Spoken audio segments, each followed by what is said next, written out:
One of the best investments you could have made in 2022 was food. That's right, food. Food and food storage. I've been an advocate for this for a while. Have a little bit of food on the side. Have kind of like a 6 month pantry that you pull supplies off and then resupply as you go grocery shopping.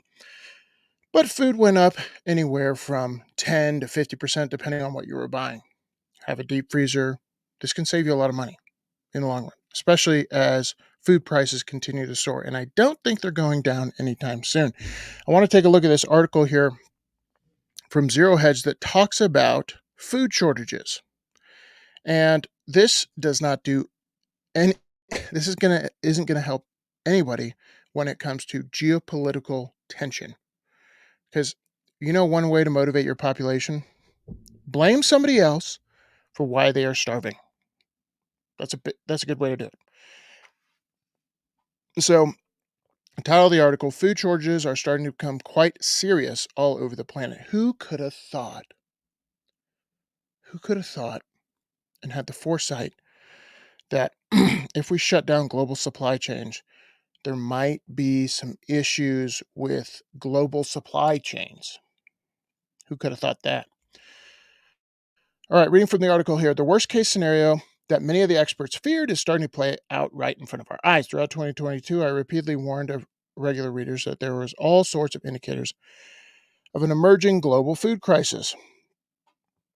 would go entirely it would go to an entirely new level in 2023. In response to tightening supplies of food, are surging all over the planet.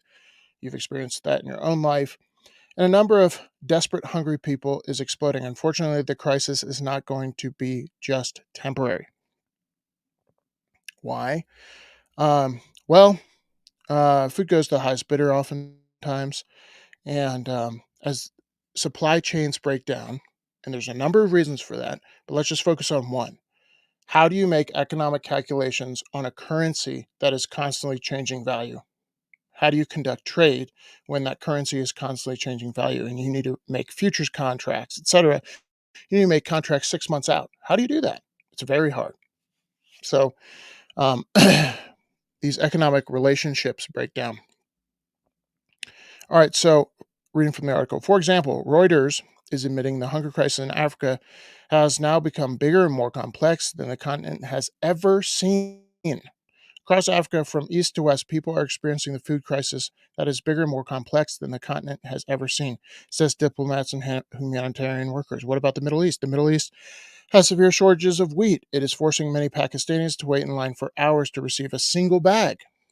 Pakistan is currently suffering from skyrocketing prices and a shortage of wheat flour, with people waiting in line for hours to receive a single bag. In South America, seemingly endless civil unrest has intensified the new serious shortage that is happening in Peru.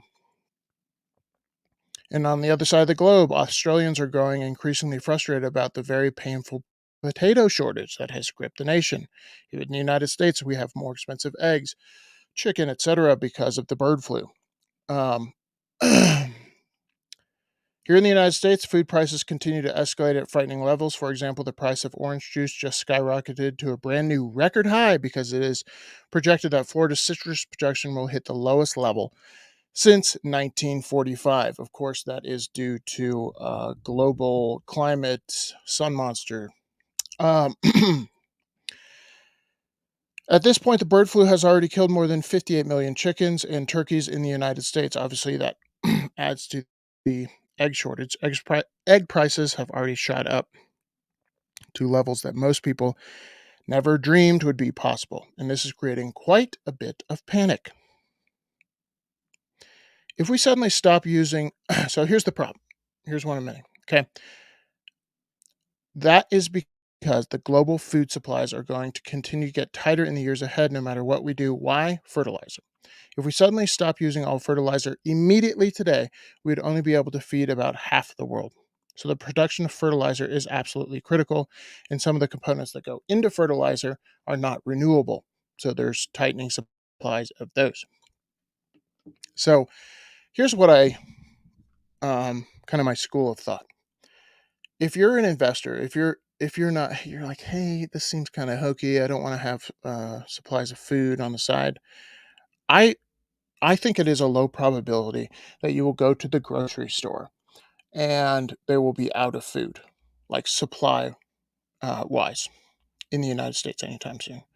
You know what I don't think is a low possibility is as potential supply dwindles and price goes up, people get more aggressive, people get more hungry, and things like the toilet paper shortage of 2020 happen because human nature is to hoard. I don't want my wife going having to go to the grocery store in pandemonium, in a kind of pandemonium centered, hey, we need to get supplies right now because food is running low, etc. That's what all the people are going to do. They're all going to go panic. They're all going to run to the grocery store at the same time, and they're all going to hoard. And that's how I think shelves might empty really quickly. So it's kind of human psychology, it's kind of supply chain all at the same time. On top of the fact that if you're an investor, one of the best investments you could have made in 2022 was food. And I think that trend's going to continue. If you buy food and you eat it over 6 months and you resupply that pantry, you're going to save 20% or more. So it's a win-win, in my opinion. I don't think it's ending anytime soon as geopolitical tensions rise and global trade um, becomes less prosperous. People start to hoard, not just individuals, but countries. So let me know what you guys think in the comments below. I'll see y'all in the next one. Peace.